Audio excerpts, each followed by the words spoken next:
It's the Dana Cortez Show. I bet everybody recognizes the gentleman to my left. Welcome to the Dana Cortez Show with Nick Cannon. Yeah. Oh no, we do something a little different though here. Anthony, you want to explain? Yeah. Before we begin our interview. Any interview, we do like a little pre-show ritual to kind of break the ice. We do, 2 claps and a Ric Flair. Okay. So you know what Ric Flair does? Of course he does. Yeah. Okay. Cool. Okay. So let's get this thing open on 3. 2 claps and a Ric Flair. 3, 2, 1. Woo! That get the energy right. That gets the energy that bring right. the spirit into the room. does. All of it. You feel it? That's what we do at church. You know. Is that what you do at church? Yeah, You absolutely. do the Ric Flair woo at church? but it says old ladies falling and fainting. But I think that's where he got it from. Bring the spirit. Bring the spirit. Woo! Nick Cannon, you are doing a million things. How many things are you into right now? Because I know you had to take a nap on the way over here because you do a morning show, first of all. Yeah. You got a radio show. What I was about to say, you about to try to count them all? Because I can't even. No, I swear, I tried looking it up and I'm like, I can't The figure it out. funny thing is, I see it all as one job. It's one thing. I mean, when you try to compartmentalize what an entertainer does, it's like, where's your entry point? But when it's to me, it's like I'm trying to be the best overall entertainer, content provider that I can possibly be.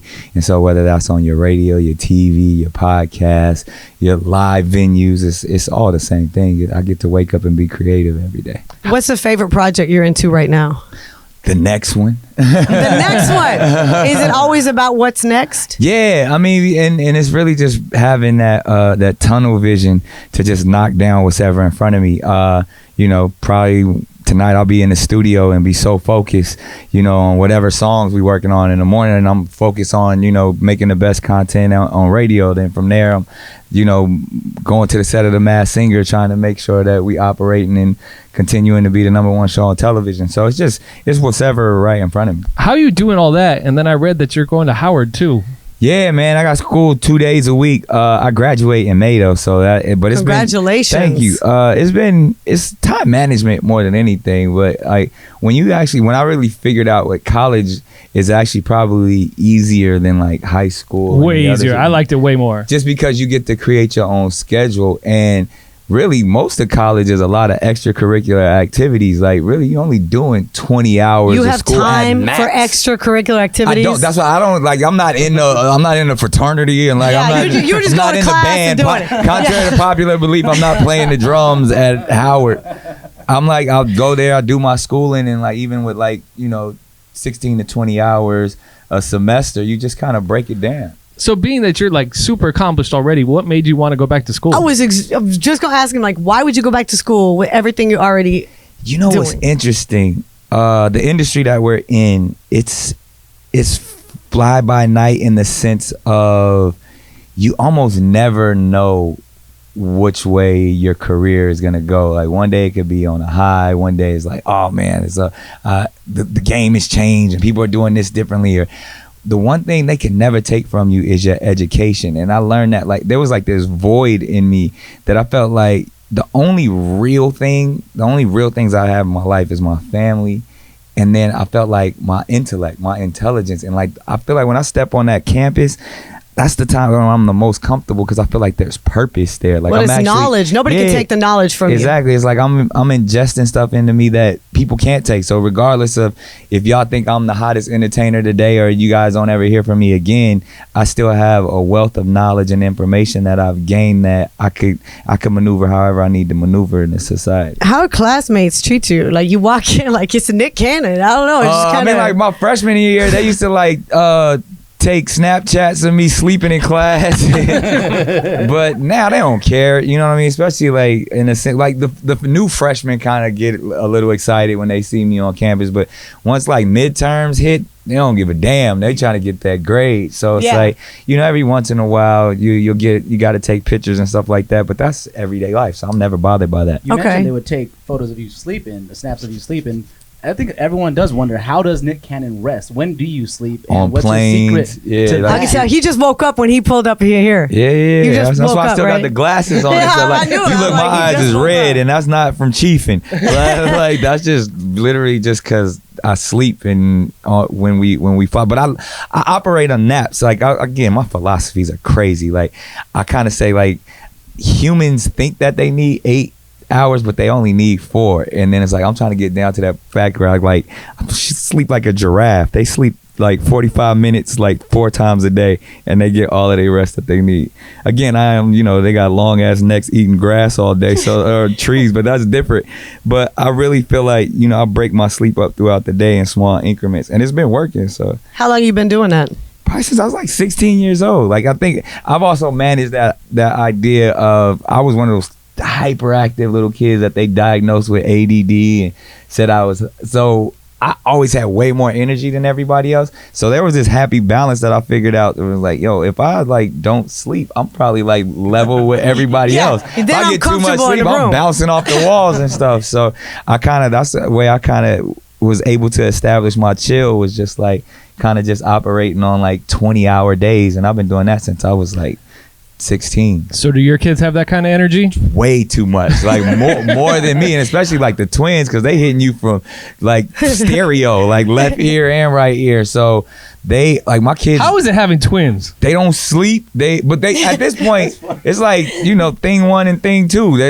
They all over the place, but they keep each other company now. They're like best friends. So when they were like 2 and 3, that was the problem. When they got I can't even imagine. Yeah, when they got to like 4 and 5, they How do you guys work that out? Because obviously everybody, if you don't know, if you've been living under a rock For the last decade. Yeah, Nick Cannon was married to Mariah Carey. Obviously they have a very great mutual co-parenting plan going on. How do you guys make that work between both of your busy schedules? People always ask me that, but I think the majority of people who are in what they call co-parenting situations do it very well. I think we hear about the salacious, over the top ones just in the media a lot of times that, not making it work. But the majority of people I know, that it's all about unconditional love for your children. When you put your kids first, and stop being selfish, you gonna make it work regardless. So you think it's selfish if people don't put those kids first in their relationship? When they make it about them, it's usually one of the parents are more, Still whether it's interested a in the other money parent. thing or a time thing, opposed to like, yo, what's best for the children? This is different for you guys. You're not meeting up on the Walmart parking lot on Sunday nights to exchange kids. Nah, definitely not that. That'd be strange. Hey, it's Nick Cannon and Mariah Carey over here. In Walmart, randomly. Yeah, just Shout out to the randomly. moms who do that exchange. Yeah. I There's a appreciate lot of y'all. them. Yeah, there's And a the lot of- dads who do it as well. You know what I mean? They leave the moms alone.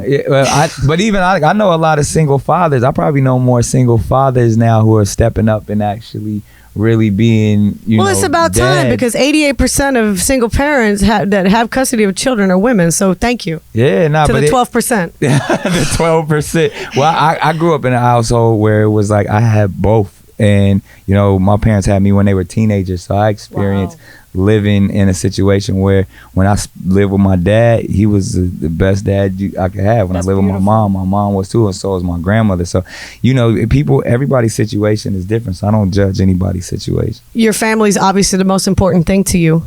Yeah. 100%. And recently you made news. Obviously, we I all always know. make news. Well, you do. A lot lately, man. The Eminem news, Mariah. That's old news though. Yeah, So that's what I was Okay, wondering. it Okay, is. it's So- been dead for 10 years. How did it all of a sudden come back? Brought come it back to back life? up. Like, and that's the thing too. Like, probably people are gonna see this interview and thought like, I'm out here still talking about this dude. I asked. Yes, you brought. And I so, asked. like, How can I not ask? he reignited it again, probably because he knew he had an album coming out or whatever it was. But like this, for whatever reason, like they had whatever they had 20 years ago. Then 10 years later, he brought it up again, and that's when we were married. And he said some very disrespectful things, and just based off of the merit of my family and my wife, and then even the constructs of what you believe. If someone says something disrespectful about your family, you're not supposed to do something. So I felt like, yo, you talked your talk. Let's figure it out. And a lot of people ain't solid. They not built like real men. So, they chose to go other ways about it. And then once he brought it up again, I chose to handle it in the same fashion. Would you meet with him and talk to him like man to man? No, I'm not talking about. We're talking about grown folk Yeah, I've conversation. tried. I've tried, but I think he's not built like that. So which I understand. He doesn't live in a world that's really a reality, and probably hasn't in a couple of decades. So he's a person that feels like, yo, I can say whatever I want to say, and I don't have to deal with any consequences. And that, that's like that Donald Trump mentality, to where you just say stuff and you don't really feel like it affects actual real people. All right, but you would be open to meeting with him and saying, "Let's let this go." Water under the bridge. I went. How do you look What do you for mean you went Eminem? looking? Like, How do you explain look that. for Eminem? You go. I know all. You go to Michigan? All of his. Yeah, I know all his people. You know what I mean. I've talked to everybody that you could talk to, from labels, the managers, and like, at that time we had a mutual. Like I was managed by Chris Lighty, God rest his soul, who also managed 50 Cent, a bunch of people. So it was real. Team, yeah. So I was like, yo, what we need to do, and there was some apologies behind the scenes, and it's just entertainment. I was like, nah, that's like, you can't apologize to me in quiet, but then act tough, in the media. Like, we really got to deal with this. Do you think it's all entertainment based, or do you think there's, like I said, that's his perspective. You know what I mean? Like, that's not, it can't have beef when you a chicken. You know what I'm saying? Like, and that's coming from a vegetarian. Like, it's like one of those things where, like, what's real. I grew up in situations where what you would call beef is real serious. So I would never think of this as beef, and that's why this time around we made it more, playful, about like coming on Wildin' Out and doing those types of things. I thought that's what it was. I swear, I said this is a Wildin' Out promo. That's what I said. I was making it that, even though he chose to, make fun of my family's mental health and all that, because there's nothing funny about that. And he chose to again use terms about women that, a specific woman in my life that are really disrespectful, that I don't even care to repeat, and I got a effed up mouth. But it's just like, I'll let all of that slide if you want to do it for entertainment, and then at the same time they still go running. Well, you just talked about the love that you have for your children, you and Mariah. What kind of advice? Because there are young people that have kids that don't, unfortunately, raise their children happily together.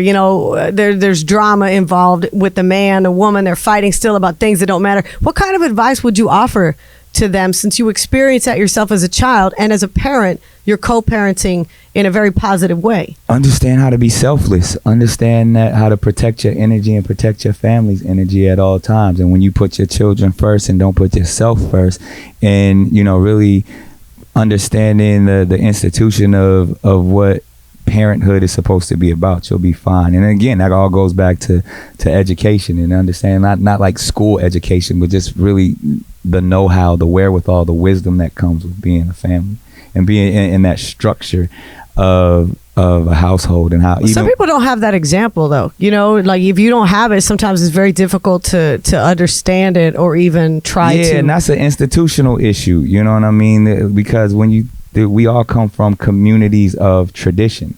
You know what I mean? And that's what we all try to hold on to. So basically, somebody did it right throughout your lineage. So it depends how far back you got to look. But if you got at some point, somebody, some patriarch, some matriarch in your family established the love, and it was generational. So hopefully, some of us, our parents may not be the ones who have it. So you got to look to your grandparents. Like you said, my grandparents helped raise me. And then even to this day, I got my great grandmother is 100 years old with all her faculties and moves. And like, yo, that's the ultimate matriarch in our family. And when we walk and when we move, we're doing it for her. We honor her. So therefore, everybody who within that family tree structure knows that, like, yo, we owe it to her to uphold ourselves in such a manner. You ever see yourself getting remarried, like getting into that again? Nah. Never? Nah, I'd never do that again. Like, why? Because that's as from what I've learned, like, that's just why do you need? It wasn't for you. Why do you need to involve the government in your love life? Preach. Why you need to have a contract with? Says the guy who's not married. But I'm just saying, That's like, what I I was got gonna say. to prove my love for you. We got to do paperwork. No, it's not about We're gonna that. have this ritual at a contract signing. Why did you do it the first time? Up. No, I got to get dressed up to go sign a contract. What's changed? Why did you do it the first time? Interestingly enough, Mariah and I share very similar views, and she had been in situations in the past where we were like, yo, if we gonna do this, we're gonna have fun with it, and we're not trying to do it for others and for what society believes. We're gonna do it because we want to do it. And when we did it, we had ceremonies every year, and it was love ceremonies that we practiced, and it was more about us just having a good time, opposed to like, yo, look at us, we're married, and look at the size of our rings, and hey, come hey, we're this perfect married couple. It was like, nah, we best friends that want to build something together, and it'd be great to be able to have some children and do it for as long as it lasts. And that's, I think, why we're able to coexist. So now. why do you think it didn't last then? What happened? I mean, it's one of those things where when you sit back and you approach it for what's best for your children and what's best for your lifestyles, and where we could, again, coexist, and I have no disdain or I could tell you have a lot of love for her. You yeah, can hear like it. Yeah. I love her just as much today as I did the first day we met. So it's that sense of where I don't have conflict with people, and I'd rather, before we get to that space, like, let's amicably just kind of fall back and do it the best way you could possibly do it. I like that, but I still think one day you're gonna get married when you meet the right one. Why? Who would that right one be? I don't know. Describe this type. I don't know. Describe you're this a fun type of dude. person that You're I a would fun be. dude. I think you want a partner. You're not Why? looking Well, because I'm good. No, I'm not talking I about like a partner. playing solitaire. I don't need no partners. Hell yeah. I can entertain myself. This guy He's here pretty crying busy. about it. Yeah, he's a pretty busy guy. I get it, but you need even someone who that can has keep nothing up. to do with a guy. I feel like I believe in love. Love is an amazing thing. Who you dating now? What is dating? What Just does that like, mean? who are you hanging out Are you with? getting a law degree? That's what I'm saying. Every time I got an answer, he got a question. He got a do question. what you do. This ain't new to me. I know it's not. There's got to be somebody you're hanging out with. I hang with several people. Is one more this is why I special asked than you- the other? Why would I do that? Do you have a lot of friends, right? Like people. you No, grow up I'm not a friendly person. But I'm just saying, like, we all have friends. Would you Yes. have to choose? Like, what if there was a law that said you were only allowed to have one friend for the rest of your life? Bro, like, I got friends that I So grew what you're up with saying when is I you was believe in polygamy. No, because that's a rule too. To define me is to confine me.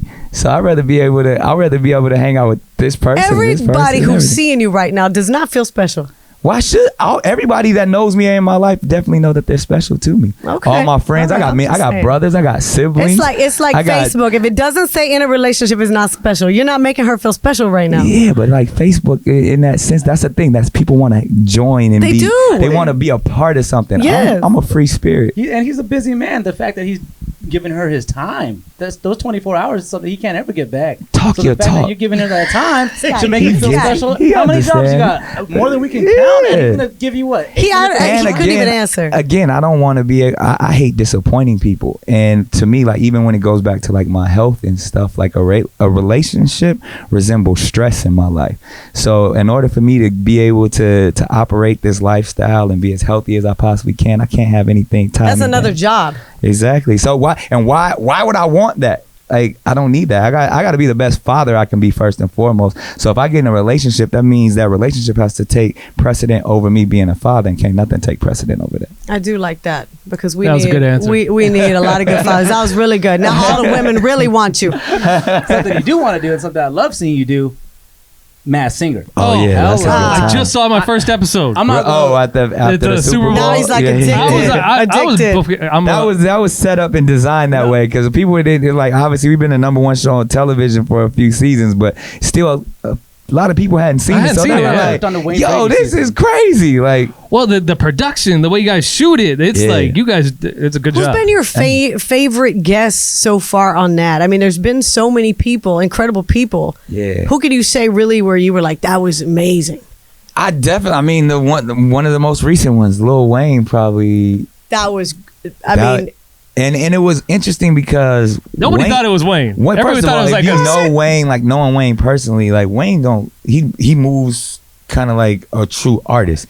He doesn't pay attention to what's going on in Nothing. the world. I saw the Drink and Champs he does only what he wants to do, you know. And when he told me that he was a fan of the show, I was like, what? Like, that's crazy. And then there was conversation of him actually doing it. And like, to me as a producer, I try to stay out of it because I want to play the game too. I don't want to know who's what and who's Right, going. right. So I was So like, you don't know who's coming out? no, not at all. Wow, that's even better. Yeah, so because I like to play along. So once I knew, I was like, all right, you know, he told me in the first season that he rocked with the show. So I was like, well, hey, maybe one day if you would ever do it. I didn't think he would actually do it. And then when we finally took the robot head off, I was like, he actually, you know what I mean? Like, Yes. it was a surprise to me, but I knew it was going to be a surprise to the world. Because You've hosted many things. What's your favorite thing about hosting? you know, it's crazy. I don't like hosting.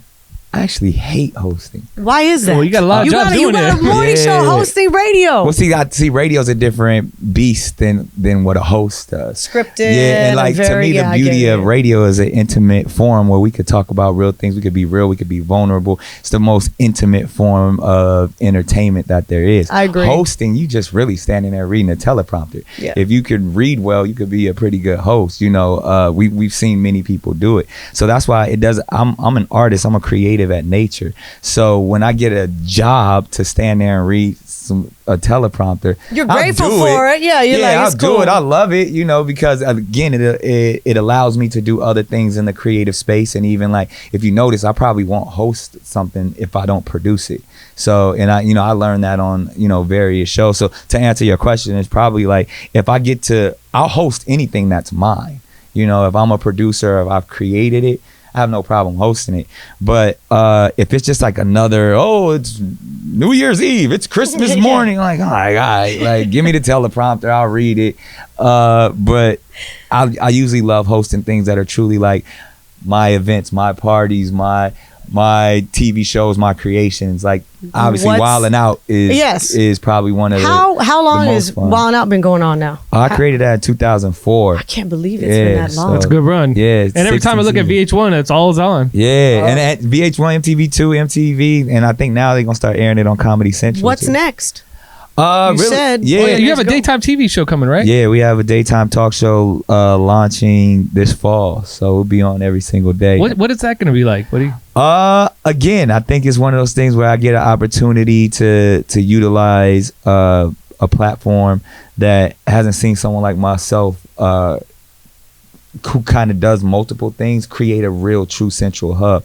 I mean, shouts out to everybody who's excelled at it, and from Ellen to Oprah, but from someone coming from a perspective of intellect and can have intelligent conversations, but also a stand-up comedian, also a musician, also someone who is a television producer. Like I think this will be the first time where it'll be like the central intelligence of Nick Cannon, so it won't seem like, you do a bunch of things. It'll be like, nah, you do this one thing and all of that. So is it kind of be like a variety show almost? Nah, I mean, it'd be your typical daily show. It's a talk show. Yeah, it's a talk Daytime show. talk show. I got one last. But it'll probably have a lot of variety in it because that's just who I am. For comedians out there, of the Wildin' Out alum, which comedian post Wildin' Out has made you the most proud from a producer aspect? Like, which comedian have you looked at and been like, man, he took this and made something with it? Man. Or she. That's like getting him to try to name his favorite girlfriend. Yeah, because I'm proud of everybody, man. I mean, again, like you got to go back to the origins when I kind of created this show. It was like in a small comedy club, in the back of a small comedy club,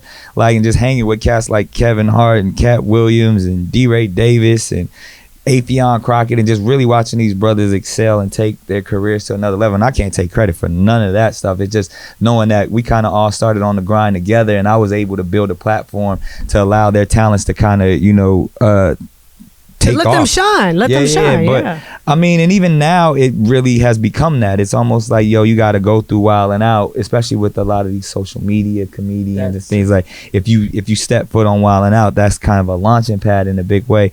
But I mean, if I had to pinpoint one person that I just truly proud of, because I watched this person go from like a child to like being a star, it's probably like Pete Davidson. Just because I was doing radio in New York, and it was this little kid, like 14, 15 years old, that would call my show every morning and tell me that he was funny and he had jokes. And I used to do a weekly stand-up show.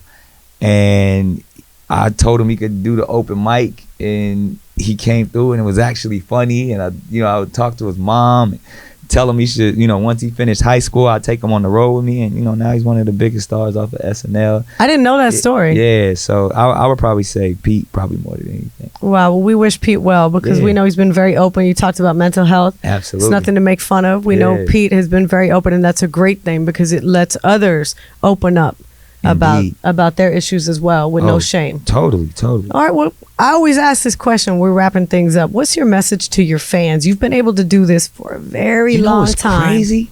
I don't feel like I have fans. What? I feel like, if anything, I have constituents or family. You know, like fans like are those people that and shouts out to everybody who does have fans, but those like those extreme followers that die hard for that individual no matter what they do. It's short for fanatical. Yeah. So I don't really have fans. I have people that appreciate my work in certain aspects. So I have people who like The Masked Singer. I have people who like Wildin' Out, or even like you, or people who may appreciate a song that I did, or like a movie.